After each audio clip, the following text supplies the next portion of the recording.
250 Union men of Everett Peabody's brigade are up early on patrol. For the past 3 days, their pickets had been exchanging shots with Confederates. Many worry it signaled a pending attack.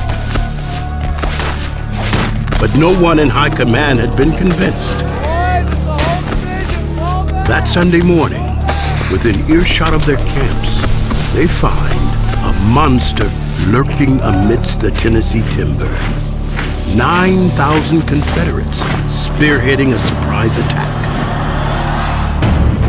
After the next 2 days at Shiloh, our nation would come to realize the true bloody cost of civil war.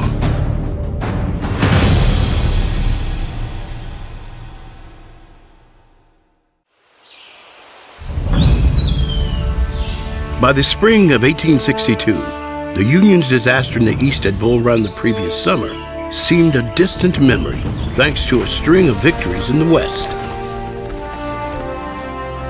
In February, the Army and Navy under Union Brigadier General Ulysses Grant and Flag Officer Andrew Foote had worked together to capture Forts Henry and Donelson.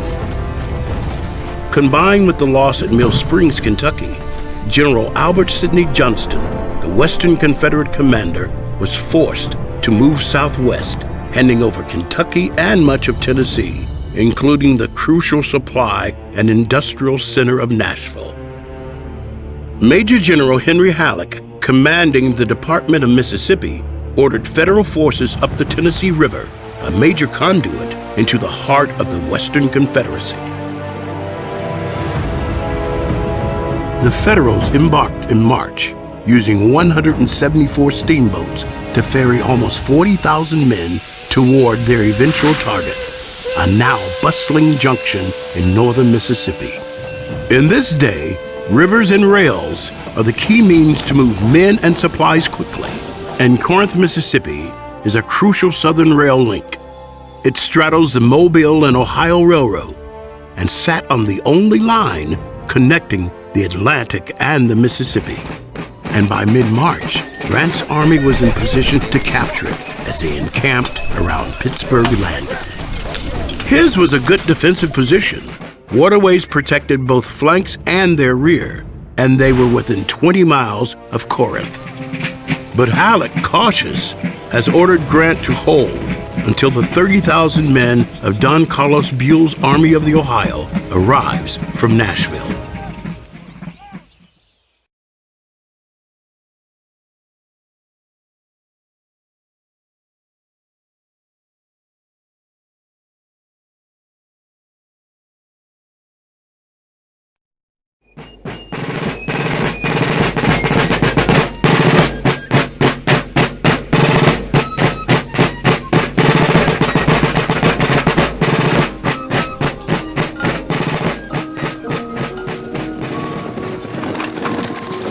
On April 2nd, Johnston learns that Buell's approaching column is near Savannah, Tennessee.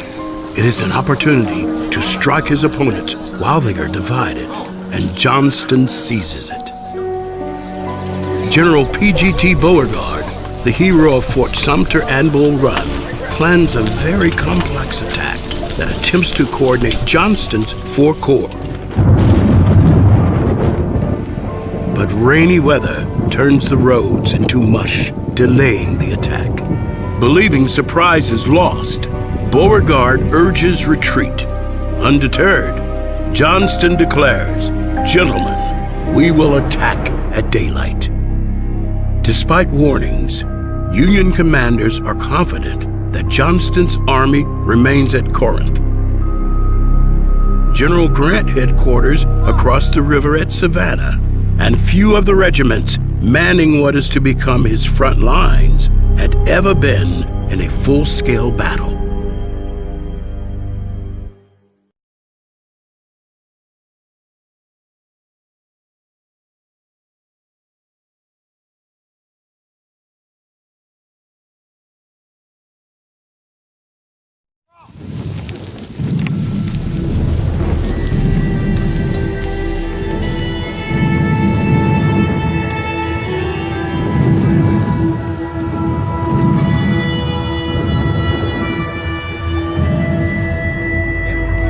Johnston's intent is to turn Grant's left flank away from the lifeline at Pittsburgh Landing.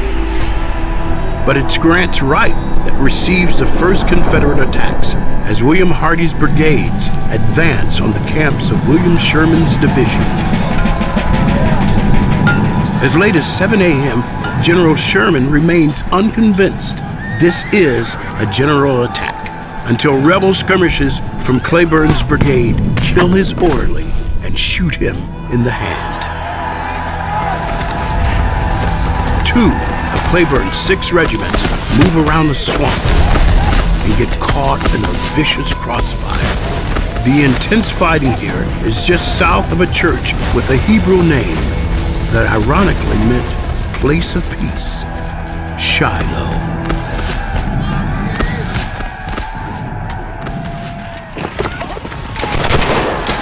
Despite initial resistance, the Union's lines are soon stretched thin.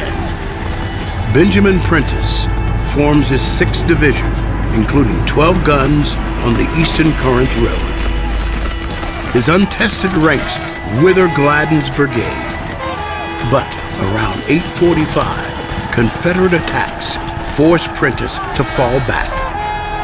Many don't stop until they get to Pittsburgh Landing, leaving empty camps, hot meals, and all their belongings.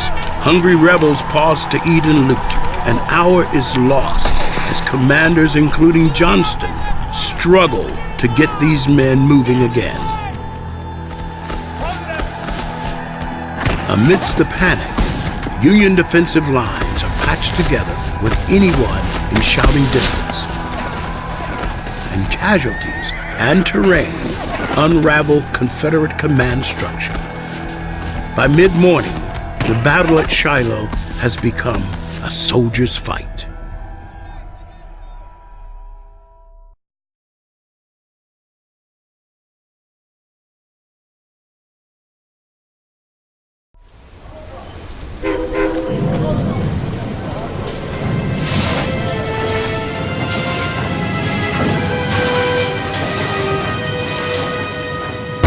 Alerted by the distant thunder of artillery, Grant departs for Pittsburgh Landing around 7:30.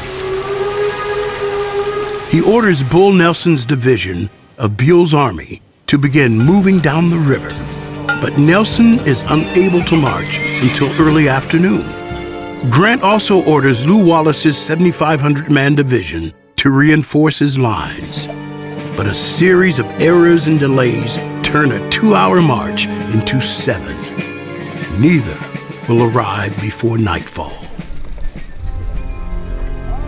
Despite a sprained ankle after arriving at the landing, Grant rides the length of his battle line and rushes men and ammunition to his defenders. But until Wallace and the elements of Buell's army arrive, Grant will fight outnumbered.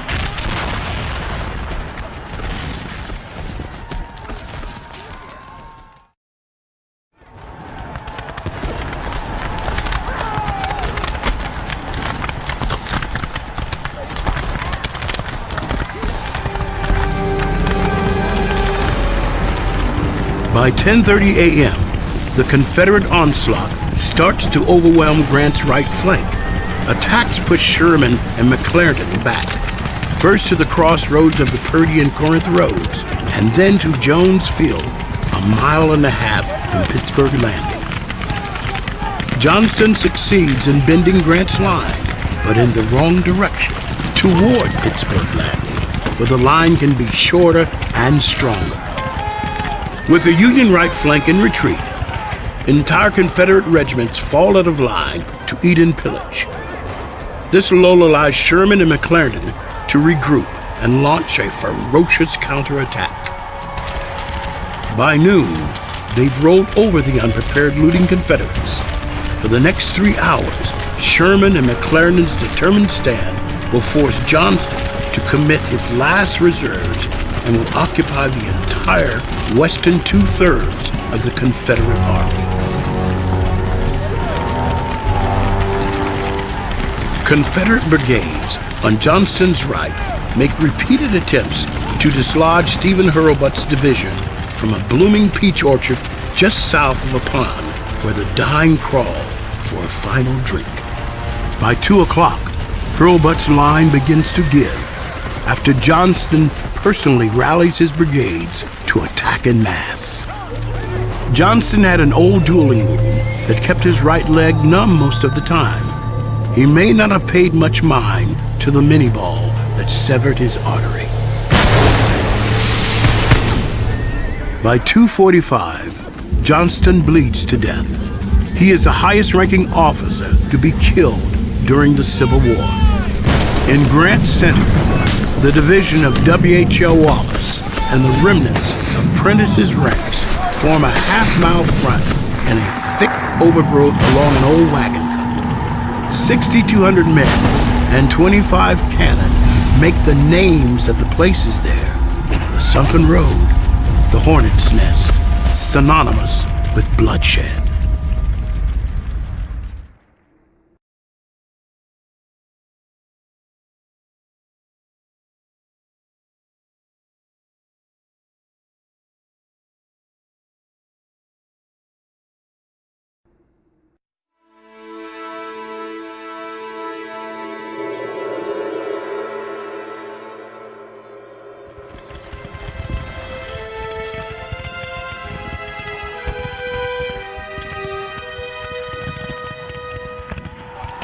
Thousands of Grant's men have retreated in panic. Lew Wallace is missing, and Bull Nelson, Buell's lead element, is an hour out of Savannah. Low on options, Grant orders a new line of defense at the landing. Around 4, Sherman and McClernand, with depleted ranks and no fresh troops, fall back. Confederates pause their attack to get ammunition to the front lines.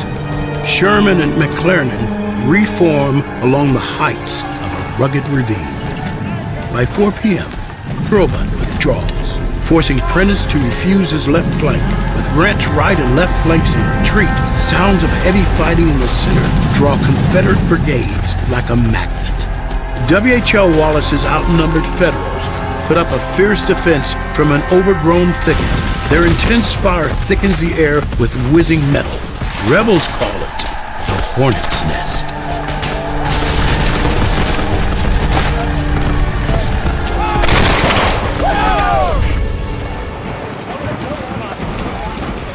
Brigadier General Daniel Ruggles pounds the Hornet's Nest with almost 60 cannon, the largest concentration of artillery on the North American continent up to that time. By 5 p.m., elements of 14 of the 16 Confederate brigades on the field surround the Hornet's Nest. Wallace and Prentice start to withdraw. Then Wallace is shot in the head and left for dead. Over 2,000 men are captured. The day-long Federal stand waged all across the battlefield at such places as the Peach Orchard, Hornet's Nest, and Crossroads staves off total defeat and buys Grant another day to fight.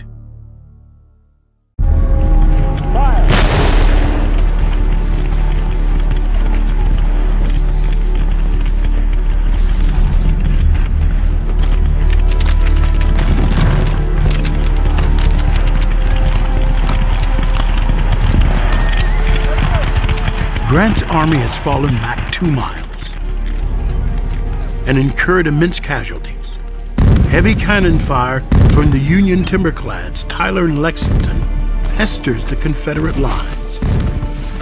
Grant's last line on April 6th is formidable. Confederates must cross huge ravines at Dill and Tillman Branch. Stalled, the Confederates withdraw to the captured Union camps. Little effort is made to supply ammunition or reform their exhausted ranks. That night, a heavy rain moves in, soaking the living and the dead alike. Beauregard, now in command, believes Grant's reinforcements are not coming and sends a dispatch to Richmond proclaiming complete victory. In fact, the lead divisions of Buell's army had a hand in defending Grant's last line and Lew Wallace's division finally arrives on the scene about dusk. Though these reinforcements had been spotted by rebel Colonel Nathan Bedford Forrest, no one in Confederate high command took any action. Handed his greatest setback since the war began, Grant vows to whip 'em at daylight.